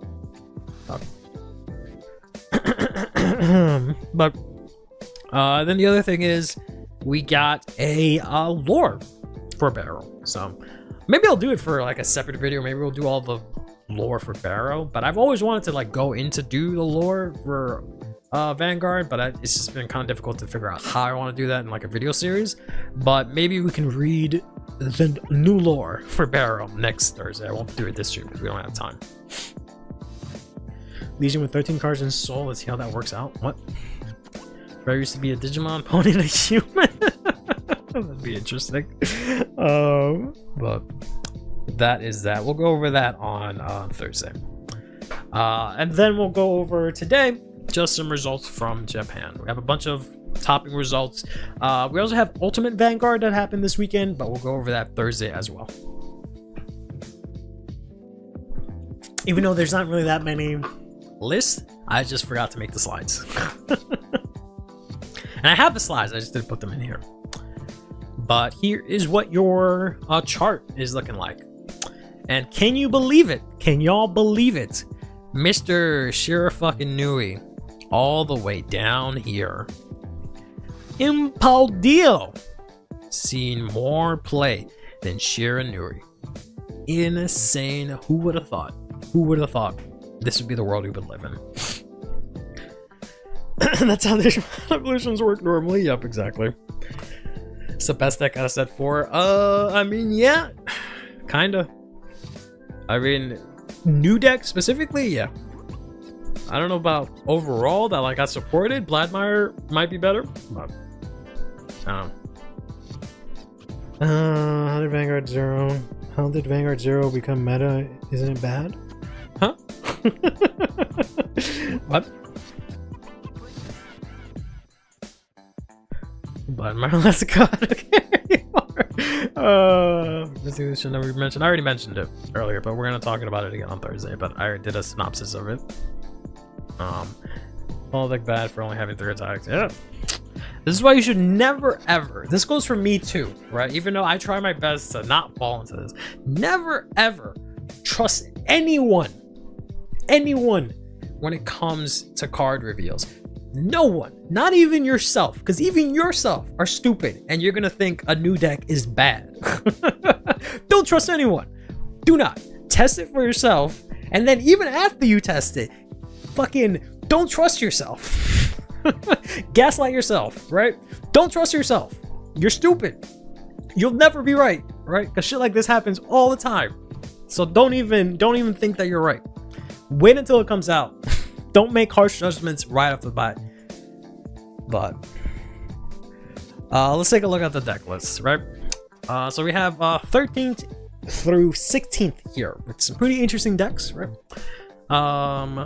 We got Leoshafel, we got Vladimir in almost every build here. We got Benny Yakumo, Alden, and then we also got Herminia as well as Medio. Pretty cool. Am I 300 Blue Eyes card on my prediction? Damn, about to lose that shit. I still don't believe in Paul. Representation doesn't equal level. Messiah pre-Dual Nation also was played a ton. True. But spoiler alert, Impaldio won this event and Ultimate Vanguard. So there's at least results so far, right? Arsenal Alden, boring as shit. Me after 3 games. I love him. Exactly. Like, you can have an impression of a deck, but don't be hard fast in it, right? You have to be willing to give some wiggle room and actually test it and whatnot. Can we see the Alicia Fell and Mario deck list? We will be doing that. Starting off with the Alicia Fell one. So this one here is pretty standard, right? This seems to be what Japan is gravitating towards. They're actually playing here this order, which is kind of cool. We were talking about this a bit. They're playing the purple OT, which makes sense, right? Put stuff into soul, check the OT, call it out, get an extra attack. Other than that, it's kind of the usual stuff. A lot of them are playing this now because Milte released, I think, an article or something about the deck using these cards. So now everyone's playing exactly this list, right? So you're gonna see this list a lot, where it's gonna be 4 of this, 4 of this, 4 of this, and like 1 or 2 of the rabbit. Just so you know. Oh no, generics, good cards. Man, why aren't they playing random cards that only have 1 effect?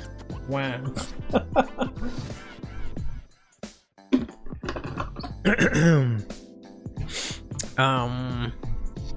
Precia and Alicia Fell. Precia. Oh, they have 1 copy of it. Because you can counterblast for it. You can counterblast. But other than that, yeah, that's the list there. Excuse me, sorry. Then we got ourselves the Alec list, which is basically the same that we've been seeing. Only real difference here is we got this here, which is kind of interesting. I don't think we've seen that before. But other than that, it's kind of the usual stuff, right? We've seen the grade 3 back, but they're playing 4 of the this and that, etc., right? Kind of the usual stuff that we've seen from the first week of set 4 dropping. So pretty standard.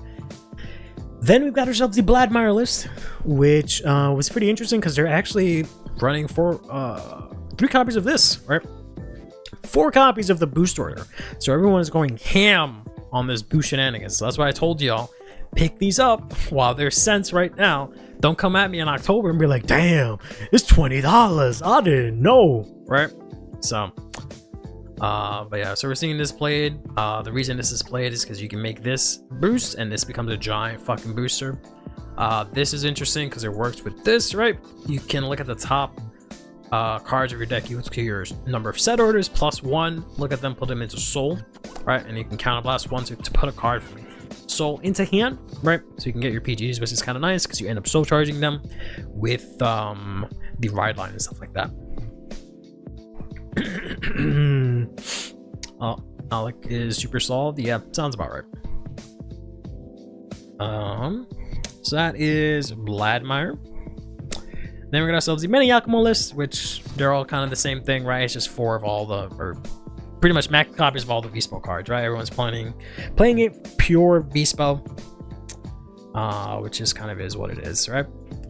Ever use Tiscar's? Do we ever use Tiscar's Persona Ride skill to boost? I mean, you could, but yeah, you probably won't. Especially because you'd probably use either Counter Blast or Soul Blast, Energy Blast for something else that turn. But it should be cheap in English, except it's not coming out. I feel like we would know by now, especially since the peak packs are already out, right? It's definitely not coming, unfortunately. But rip us. Otherwise, I'd be very excited to play Bene Yakumo, but it's not gonna happen. But we got a Sub-Zero Varga list, which is pretty standard, right? Nothing crazy here. Nothing we haven't seen before. They are playing this Virginia ride line, which is kind of cool. Come in set 7. Jesus. It might come in set 4. But I just did not want it to come in set 4 because that means we're getting Barrow twice. And I would have liked to play Barrow and then play Barrow again instead of having to play Barrow twice at the same time. That kind of sucks. Is Varga that tight on energy, or are they doing just fine? They've been doing just fine. This is generally the list that I've been seeing. They've been doing just fine. I've seen them mainly run 4 of this, to be honest. Most players have dropped this guy, but this one happens to only have 2 of the energy cycler, but no. You also don't have to use this like every single turn, right? So that might be what it is. Here is the medial list. It is indeed running that stupid grade 1 that I hate. I think I know the person that actually plays this. They're like a somewhat well-known artist in the Vanguard community that draws a lot of medial. And they managed to top, which is nice. But the list is like, you know, relatively standard. My list is basically this, except I do not play this. Right, I play 4, I think, Precia instead. And I don't play this. I pay 4 of a grade 2 that says like Energy Blast to get boost or something like that. And I don't play this. I play the like Jillian or whatever she's called from Festival Booster that gives something 5k when she boosts if you have Medio. And I think that's about it. Yeah. 8 Lavors? 8 Lavors? 8 Lavors? 8 Lavors? What are you talking about? 8 Lavors. Who the hell is Lavora? God. What is Lavora again? Oh my god, I completely forgot. I'm just like, what the fuck? Why do I know that name? Why does it make me so angry? Yeah, and I play 4 of her. So I probably, yeah, so I take this out. I play normal PGs. I don't know what else I would take, what I take out. Because I know I play 4 of her. I think I only played 3 of this. And I also have Franchette Pink. So I don't know. I don't know how I found space for shit. I don't know how I found space for it, to be honest. Man, it was actually so fun. She is, yeah. I do wish that she's a tiny bit better. But who knows, maybe in the future. But I do like that deck. It just drives me insane. Then we've got a Benny Yakumo list. Basically exactly the same as the one before. Yeah, I think I just cut everything to like 3. Except for like Lavora, the Flower Girl, and the Noelle. I think those are the ones that are max copies. But then we've got ourselves an Olden list. Pretty standard. It has everyone's favorite that you guys are rolling your eyes complaining about right now. It has the pile order combo here. It has none of the grade 2 shield guy, but got the counter charger, which is kind of cute. And I'm actually playing 4 of this grade 1, which is kind of interesting. Not bad. Then we have ourselves here the Bladmeyer list, which is kind of the same as the first one we saw. Right? Seems like everyone's playing this. Pick up these if you don't have them. They're gonna get sold out. I'm telling y'all. But this is basically the same. It's just the ratios are different. But it's the same sort of idea. Gemcat, yeah, for whatchamacallit. So yeah, not much to write home about here. Yeah, they are playing 4 PGs. Then we got ourselves another Olden list, which has annoying different ratios. This one does play 1 copy of the shield guy, which is kind of nice. Other than that, it's basically the same list that we saw before, right? It's just different ratios, which is why it looks different, but it's the same thing essentially, right? Order package, dog, Tetrafall, the order, right? Same ride line as well. Then we got ourselves the Herminia list, which for the most part has been pretty standard, right? Herminia has been in a good spot thanks to receiving this gal here. But it seems like it's just the same list from Lyrical Set 4. You just find a slot to put this in. So I guess you take out the Wind Girl, the one that bounces cards to your hand, and you take a copy less of this, put it into your deck. I don't know why they're playing so many copies of the old Herminia, but hey, whatever. Unless this searches it or something like that. Sorry, I had to sneeze. Otherwise, I don't know. All right. Sorry, oops. What was that? Remember the hairy stuff, or why does it seem a bit weak so far? Don't fall for that trap. Don't fall for that trap. That's what everyone says about every stride deck, and it ends up being good. It is like balanced, right? It did balance like the Manticore and the Paratrooper and stuff like that. I'm pretty sure it's still gonna be a good deck. I feel like Night Rose is gonna be the better one out of those two, right? Harry usually, as always, gets the short end of the stick, but the deck is still good, right? Lunatic, deck thinning and flipping one for free is good. Calling something from soul is free, and we have multi-attack, at least 4 attacks minimum. I'm pretty sure we're gonna get more attacks. It does suck that they didn't let him go buck wild, right? Because it's not like we have a counter charger. No, yeah, we don't have a counter charger, right? So it is a big gimp, but it should be fine. Then runs the Super Hermina in Ride deck. To activate her skill, you need her media copies, hence the OG. Yeah, but like, I don't know. It just seems like a waste. Like, I get it, but it's a lot of copies of a dead card. I play Night Rose so I can finally embrace Dark States. What? Night Rose is in Circea. Why does everyone play all different ratios? Rarities? I don't know if it's just because they like it or just because they're in between like upgrading to max rarity, but it is what it is, right? It drives me crazy because I have to I have to edit. Like, I hate doing these tournament sections because I have to fucking see stuff like this and I have to group it in so it fits in one page. It drives me crazy. When it's like this, I'm like, oh thank God, right? It's nice and clean. But when they play like this almost Highlander, I have to do crazy things like adjust it and put all the cards close together and just waste so much time. I end up taking so much time doing this, which is really obnoxious, but yeah. You think the second stride would be a next stage clone to enable Harry's GB2? Nah, they wouldn't do that. It'll just be the same as what it is. I don't think they'll do something drastically different, right?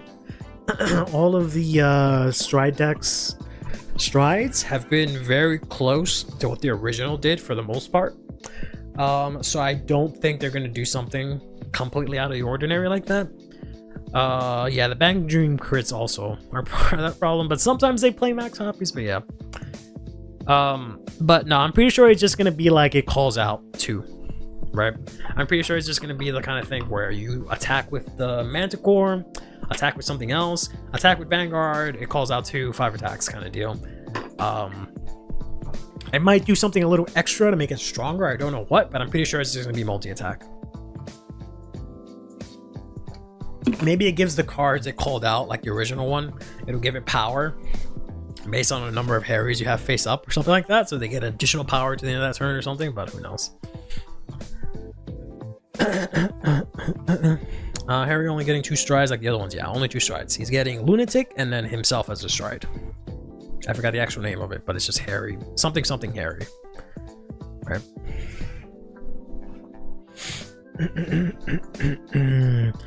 Point of Harry's Crest GB2 to replace his GB2 skill. Yeah, his on attack GB would be nice if his on attack GB2 skill was used, right?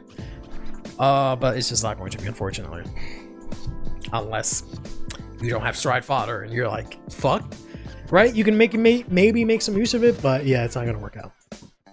I don't think they'll make it a next stage kind of thing, because that just feels like a huge departure. So I expect this to be very close to the original one, where he basically calls out like a full board essentially.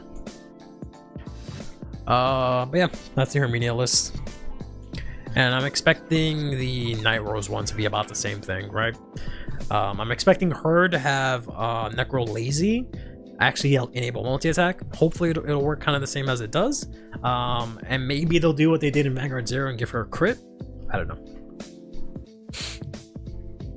Maybe reduce the cost also instead of making a counterblast too. They could also make Harry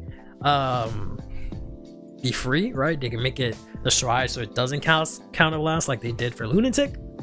That would make it really good also, right? And just keep the same effect, but who knows?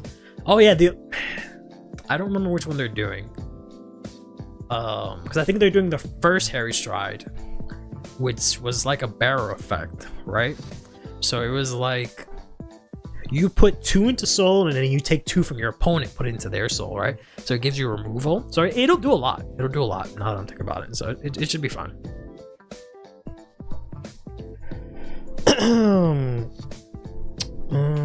But yeah, Then we've got ourselves lastly here the Bladmeyer list, which again is pretty standard. Won't be looking at what we've been seeing at, I should say, between this stream and the past one. So I probably won't be looking at Bladmeyer anymore. I probably won't. I might look at the olden list, but I'm probably gonna skip the Bladmeyer list. I think we've all seen what they look like, right?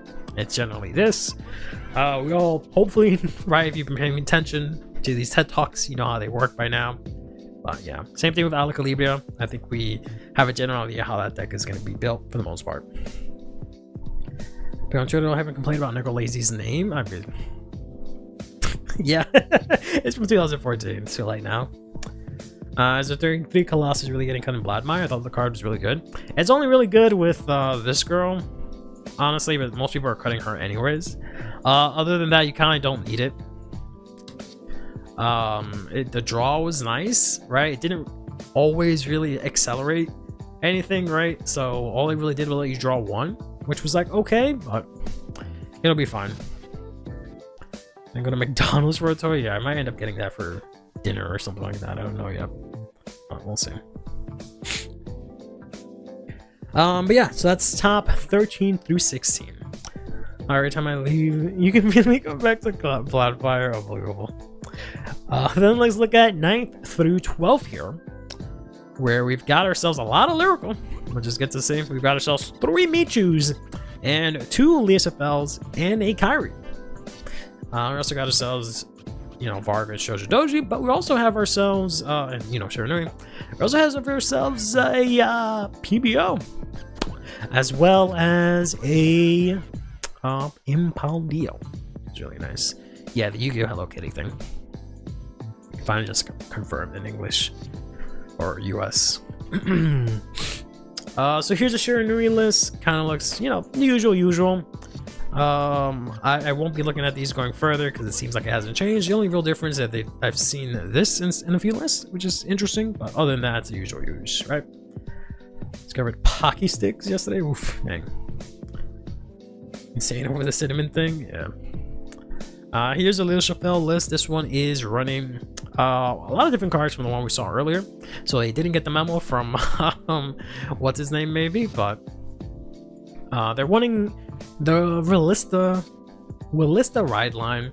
They're running the order, right? They're running the Willista order also. They're running Twin Cast. This order, Blitz order, I should say, is really good for Liesafel. If your Vanguard has been hit, it becomes 30k shield. You want 1 counterblast, so it's kind of nice, right? Yuika for the extra soul that you have. The Stegria, which works on turn 2 with this. It also works with this. Not that I think this is good, but hey, whatever. And then, you know, the usual main package for the deck. They're running draw triggers, which is interesting because we've seen some fronts, but yeah. Running that Blitz and Flame Glam. Yeah, I'm running that Blitz in a lot of lyrical decks, to be honest. It's pretty good. Pretty good, to be honest. Then we got ourselves the Michu list, which is still pretty standard, right? This one is running the grade 1 that I've been talking about.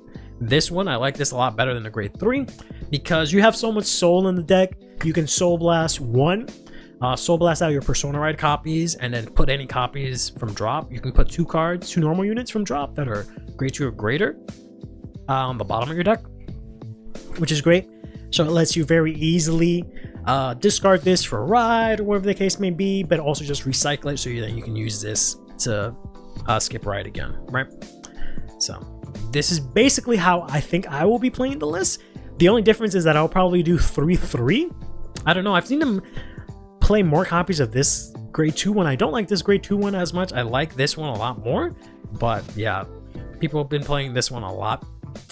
I don't really see the point of it, to be honest, but yeah, this will be basically how I would play the list, right? Just like this, except I would probably just play 1 more of the grade 3 Cannonball. So the Dangerous and Cat Girl deck out faster? Yeah. So this was Michu, but here's another Michu list from a different team here. This is the 10th place team. This is basically the list that I would play, right? Except I would take out, well, that's not, because I would take out one of these and one of these for that one grade 1 we were looking at. And then it'll be the list that I would play once the set comes out. Sorry, I don't know why that was there. That was misplaced. But here's an Olden list. This one's kind of interesting because it's playing 2 of the Dual Nation card. Here, the CurlyHairedVanguard one. So that's kind of interesting. But other than that, it's kind of the same general thing, right? It seems like the Olden list is basically just the order package here. 4 of her, the dog for countercharge, and then 4 of this guy, right? That seems to be the list. And then you have a little bit of flexibility. You have like 4 cards of flexibility, it seems like. And that's it. And the Varga list is just, you know, relatively standard. They're here playing the Dragon promo, or Dinosaur promo, I should say, which is kind of cool. But other than that, it's the, you know, same old, same old. Here is the Ninth Place list with Impaldio. This fella here was seeing a lot of play. I think he like got really high and expensive in Japan, but he's the guy that says if you have a set order, or no, on play Soul Blast 1, draw 1, and if you have a set order, he gets 5k. A lot of people were just using this to fill up space. But other than that, the list has also been generally the same. The only difference has been this spot, really, that has changed. But it's basically just 4 of all the cards from the set. An Energy Cycler, Bobermine, this Blitz order, so you can recycle this guy. And that's about it. There's this insane version of the list that we unfortunately won't get to take a look at today. We'll take a look at it Thursday. That is pretty interesting. Like 8 of that grade 2 and a Morpho on day 1. Yikes. Here's a leadership fell list. It's kind of similar to the first one, except they're not playing any extra orders. So I have no idea how this girl pops off, but I guess they just use her for the draw more so than her first effect, right? Other than that, nothing new here. For the most part, they're playing this, which is interesting. That's the only order they play. And you can only use this on turn 1 or 2, right? So. Deck versus pose for the divine skill, I guess. I guess. That's the FL. And here's the PBO list. I've actually seen this PBO list for a bit because it kind of is just a PBO core with the promos and then some of the generics, right? I haven't seen Double Cycler per se, let alone an FR, but that's interesting. We're also seeing PBO, or not PBO, Blaster Dark in main deck, which is interesting. I don't know if there's any specific removal. I guess there is, like Shoujo Doji and stuff like that. That will get this out of rotation, but we're seeing here the old Alden Ride line, which is pretty cool. But pretty standard otherwise, right? We got 8 crits just split up annoyingly to make me kill myself. 1 front, 2 draws. Very interesting. I don't know if it's just a rarity thing, but here's what it is. Having both cyclers, yes. I don't know why they do that. I say just pick 1, right? Having cards in your deck that just discards, that's a waste. But these 2 do have good on-place effects, right? So it might be because of that. But I don't think this unit necessarily does anything, but they basically have this, and this to stack your deck, right? Because all 3 of these cards let you manipulate the top of your deck. So this is like Hexorb Light, essentially, since you have so many drive checks, right? So you're more than likely checking a bunch of triggers, which is probably why they're only playing 2 draws and a front here. But interesting. But that's your 9 through 10. Doggo with no order. Yep, Doggo with no orders, because they just assume they'll have more rear guards, especially because this can retire, right? So it's home board, not the other way around. It can retire your opponent's board though. With this fella, so yeah, it might also be for the early game. But that's 9th through 10th, right? And here's 5th through 8th. You can have 2 rear guards on board max. I don't know about all that. They only need to retire 1 rear guard, and it calls out 1 rear guard, right? Because the promo counts as 2, and then you retire 1 to call out PBO or Blaster Dark, right? So you still have basically the same amount of rear guards.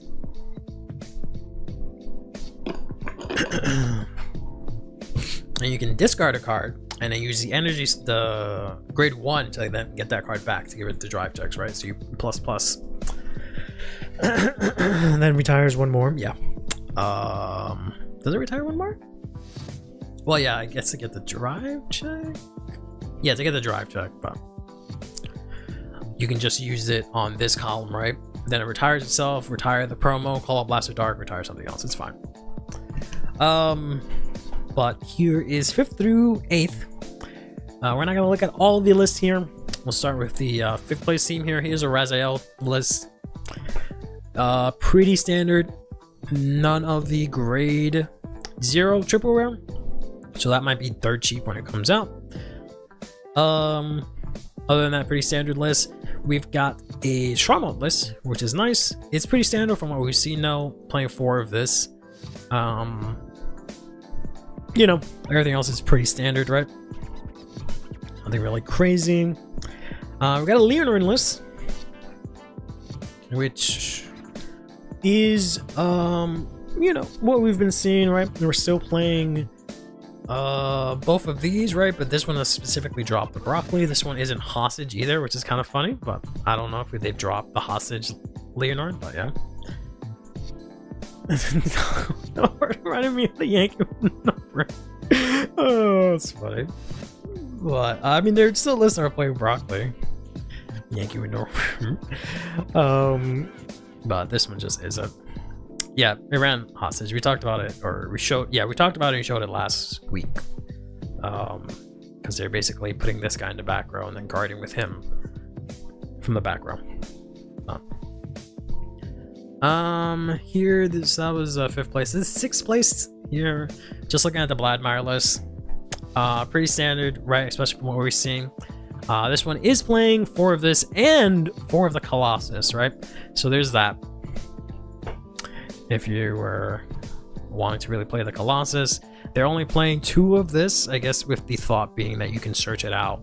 You can recycle it with this and then pull it out with these 2, right? I guess that's the thought process behind that, but yeah. Only playing 2 Invoke Alchemists. Then we had ourselves an Impal Deal list, which has this fucking thing.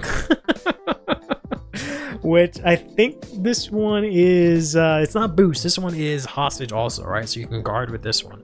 I don't know how they're doing this. In this one, there's another list that makes use of it, that uses a card that makes sense. But this list doesn't have that one card, so I don't really know how they're making use of it here. They might be just putting this in the back row. I don't know how exactly they're making use of it, but yeah, they might just be making use of this guy just to get the extra shield, which makes sense, right? Because you're always getting 5k shield every attack you get, so these become a lot more useful. So, that's interesting. Shoto Doji list is Shoto Doji. This one is, you know, basically this, we've seen the same Shoto Doji list 100 times. Varga's Varga, right? Maybe if it used the boost order. If we could have gotten the boost order, that'd be nice, but instead we got the hostage one, right? And then we've got ourselves 1st through 4th. We got some cool shit here, such as fucking something black, right? We got fucking Vietnamese Bruce, we got Dai Yusha, we got Mushi King. Very cool stuff. Has this boost order, yeah, but it's not as easy to play, and it's counterblast 1, so it doesn't work as well in the deck, in my opinion. But we're not gonna look at any of those teams, except we're gonna look at the 1st place, 1st through 4th teams here, and you'll see why. First things first, we have ourselves 4th place, which is the 8th place team we didn't look at, which has this Chris Rain list here, which has this really interesting card here, which is like a common, or I guess it has to be a rare from set 1, that originally was a vanilla in Marlene, where she just did not have an effect, but then she had the effect that if she boosts, you counterblast Energy Blast 2 or something like that to draw 1. So that's that, which is interesting. Other than that, you know, they're playing the Demon Accord here, and they're using the Stegria. But other than that, it's pretty standard stuff. The ground left didn't commit to the hand raise. No, he didn't. He's like, no, that's too far from him. But I think they do it in order, so I think he's the Chris Rain player. Then we've got the Kyrie list, which actually plays the boost package. So Lyrical got the boost version of these orders, and they're actually playing it here in Kyrie, which is kind of cool. So they're playing this girl that I think it says if like something's bounced, you give the Vanguard 5k. So you just put this in the back row and she becomes a booster. I think she also gives herself 5k under some condition. So that's kind of interesting. And then this girl, of course, gets 5k. She's a 15k booster on her own. And you can technically bounce this to hand and then search another copy of this next turn for deck thinning. But was not running our great triple rare Honest. Nope. Honest is kind of ass anyways, so I don't blame them, but no, they're not playing it. But other than that, this is the typical Kyrie list, usual, right? All the Kyrie cards, grade 4 support, right? Then we got ourselves here this Sagittarius list, which we had a couple of waves. It's pretty interesting. They're using here the gems from Lyrical 1. I don't think it makes any sense to me, but I think the plan here is to go into Sagittarius, use the gem, counterblast 1, draw 2, discard 1, which then activates Sagittarius effect to counterblast 1, draw again. So this technically becomes counterblast 2, draw 3, discard 1, but it is what it is. But they can use Stegria to get Segria's effect since you played an order and fill out your board, and they can also search out this, right? And you can use it in the early game as well. You could just not commit any counterblast, right? Nothing here really commits counterblast except for Stegria, maybe this if you need to, and this if you're gonna draw. So that kind of makes sense, right? So pretty interesting. Yeah, basically extra steps for graceful charity. Yep. Does this deck have any CC for all that counterblast? No, they do not. They have an energy charge from this, and they have this, it just becomes shield. So no, they do not have any CC. So you just have to use your counterblast intelligently, but you don't need counterblast for the deck, right? So that's why you can get away with using something like this. So pretty interesting, to say the least. Then we got ourselves the third place team here, which is the fucking cool guy team. So we got ourselves Vietnamese Bruce here, with a pretty interesting list here. So we've got ourselves rainbow triggers, red over trigger, 4 crit, 4 heal, 4 draw, 4 effect front. We got the Mabel, unfortunately. We got ourselves this fella that says when like Bruce is hit, you can intercept for like 25k shield or something crazy like that. Yeah, 4 of the latest Bruce promo, 4 of the triple rare in this set, max rarity by the way, even this because it doesn't have flavor text. 2 Patrick, 2 Jamil, and 1 Laminia, which is kind of odd, or 2 Laminia I should say, which is kind of odd. 3 Julian because it combos with these guys pretty well, I believe, and Gino because he's insane. So really interesting list. Bruce the goat. Hey Ed, how you doing, buddy? Megame's gonna simp? I hope not. Everybody's competing the central back row spot with the new promo. I would just not play this dumbass card. I've said it a bunch of times, bro. This card's a trap. It's the only way for this deck to get an advantage, but then they got this, so you don't need her anymore. You don't need to counterblast 2 per turn and no counter charger. But I get it. Triple drive is triple drive.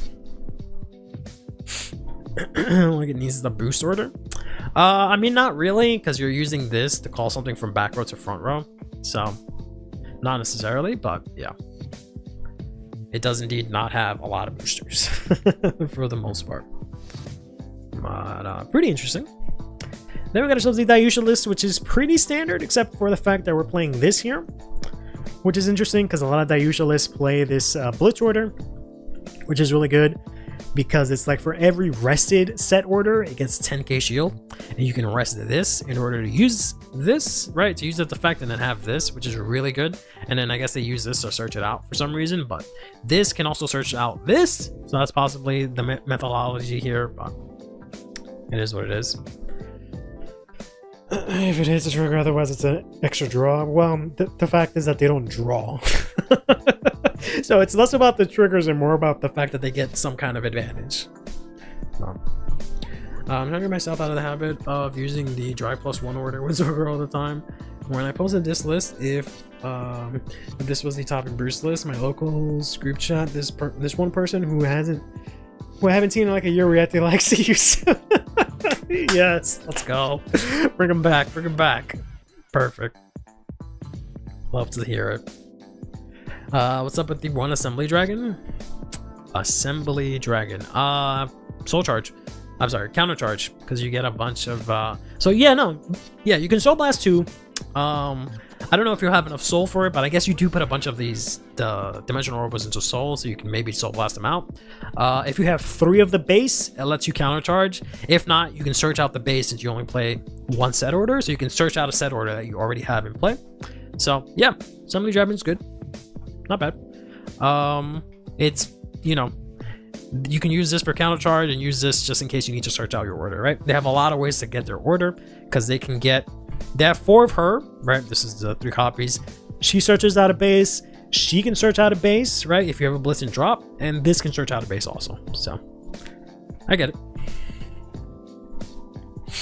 But that is the Dayusha list. Where are we at on time? I got 14 minutes left. And then I gotta go run. They might have messaged. Cool, they're gonna set up. All right, see if we can go through. Well, actually, it's just this. This is 3rd place, so we'll just go over 2nd and then 1st place, and that's about it. Makes you wandering soul's less bad, but the card is hard. No, I don't know. But that's Dayusha. Then we got ourselves here the black list, right? So this is the promo for Astrum, promo version of Astrum here. That has both Astrum and Blitz and Welster's name in it. So I can actually use all of the cards that mention them. So it can use the grade 3 for Astrum. It can use Freiheit. It can use the Dog Boy. It can use this, right? Very insane deck. Wish we could actually get it and play with it. But here is a list, and it actually managed to top as well. We didn't see a single Wellstra in this event, but we did see a black. And I'm not just saying that, that is the name of this card. It has a crazy long name, and at the end of it, it says black, because that is the name of like the YouTuber they're collabing with or whatever. Better than Baby Cristianos? Maybe. I haven't tried out Baby Cristianos yet. When Vance first was revealed, I remember wanting to run Wandering for 5 drive checks. Get out of here. Go home. Here is the 2nd place list. They're pretty sad here. I feel like they won last time because I remember seeing this guy. So I think they got 1st last time, and then this time they only got 2nd. But they've got here Michu, which is the same old, right? Nothing new here. They have maybe the lineup that I'll be playing, I don't know, but they don't have any of the grade 3 or any way to put back the Persona rides. We have Kyrie here, which is like basically your typical Kyrie list, right? Nothing crazy here, to be honest. And then Shoujo Doji is just Shoujo Doji. Then we'll go to the 1st place list here. 1st place is actually Impal Dio, baby! He won an event. This list is cool because it uses my boy here. I love this card. They only use 1 copy of it, but it's fine. It basically just says Soul Blast. It's from Festival Collection. Soul Blast 1, it gets a boost. Other than that, it's kind of all the same jazz that we've been looking at, right? Which is fine. There's a really cool list that we'll talk about on Thursday. I just don't have the time today, but it's pretty nice. Let's fucking go! The vanilla order that allows you to play an additional order seems interesting. Order card? You mean the Blitz order that lets you play an extra Blitz order? Wasn't the last team first? Did I mix it up? No, they have the gold here. That means that it was first. They were first last time, and these guys have the like things, right? And then the names match up, or maybe did I mix it up? No, the names match up. Yeah. Yeah, the names match up. Oh no, yeah. Saki always gets me. Yeah. I almost made that into like a cut-in. I have this that you guys haven't seen yet, by the way. ヴァンガードは楽しくやるものだよ。 Because I haven't had a reason to use that. But I was gonna make one of those, But with the Cerveza Cristal. But I don't think I ever would have had a reason to use it, so I just never went for it. I think that's the card that's dropping next week. Doesn't the new story Chaos Boss unit dropping get you to play multiple orders? Oh, I mean, it's not Valeno, but it does. But you can only play specifically their own orders. it's just the numbers next to the game's name. Sorry, No, you're good. this is Yeah. This is they were fourth in Swiss, right? Out of Swiss they were fourth, but then they won Top Gun. Yeah, jump scare. But yeah, so pretty cool. Then we got ourselves Shoujo Doji, which is just Shoujo Doji. And Shiranui, Shiranui, which is just Shiranui, and Shoujo Doji, which is just Shoujo Doji. We've seen the list a million times, it's all the same. Nothing different here, right? Yeah, but that's it. Here is your top cut. I think that's all I have, right? Yeah. So here's what the top cut, or the top participating decks for the whole tournament, I should say, not the top cut specifically. yeah. You can only play the in-org type orders. So Pretty interesting. It's really nice to see Impel Deal doing well. really like that. I like seeing Bladmeyer doing well too, to be honest. Leonorin still sticking around is cute. It's nice that the decks from set 4 are showing up, which is good, because you know everyone thought they were going to be ass, but they're showing up a lot. All right, especially Leah Schafel, she's doing really well. Impaldio's doing really well. Lever Dress, unfortunately, is not, but it'll get better next set.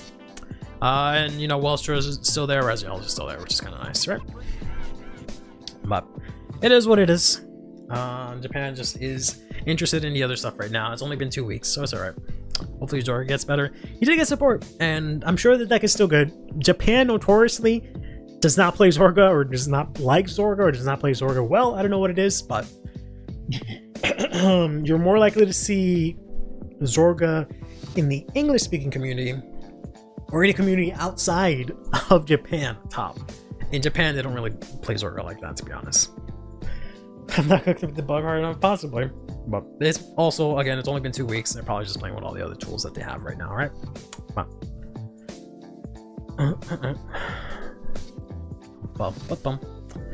all right, that is going to do it for today's stream.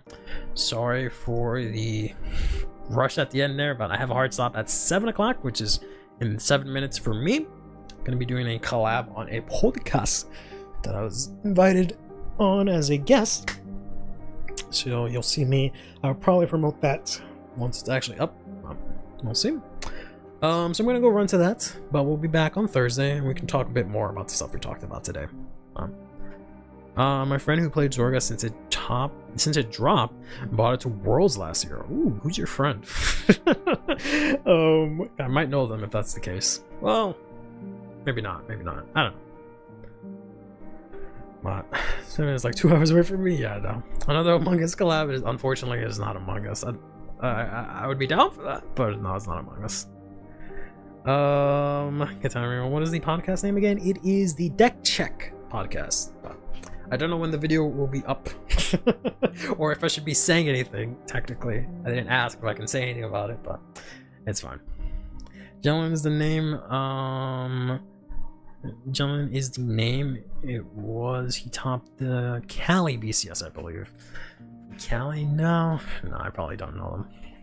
But either way, congrats to them if that's the case. I just know a lot of Zorga players that have gone to Worlds. Right, I know, I think 4 of them specifically, so that's why I thought maybe it was them, but no, that's the one I don't know. Yeah, that's alright. But yeah, so Click is back, which means I can leave. You got the toy? Let's go. Yeah, I'll probably after the podcast, I'll see if I can go McDonald's real quick. He's from here on the East Coast. Oh, okay. Okay. Maybe I do know. I'll see. But yeah, alright. So that'll do it for today. Hope you guys enjoyed the stream. Again, sorry for the earlier time. Thursday we'll be at the normal time. We'll talk about, I think, Night Rose. We'll talk about the new product. We'll talk about the stuff with the VTuber tournament that I didn't get to talk about today. And we'll talk about Ultimate Vanguard as well. And whatever else comes in between. Cry. Like, that's what you get for going to McDonald's. But I hope you guys enjoy the rest of your morning, day, evening, afternoon, what have you. We'll talk on Thursday. Till then, take care of yourselves and each other. Play Vanguard and have yourselves a damn good one.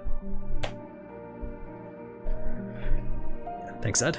And I'll see you Friday at our tournament. Good night, everyone.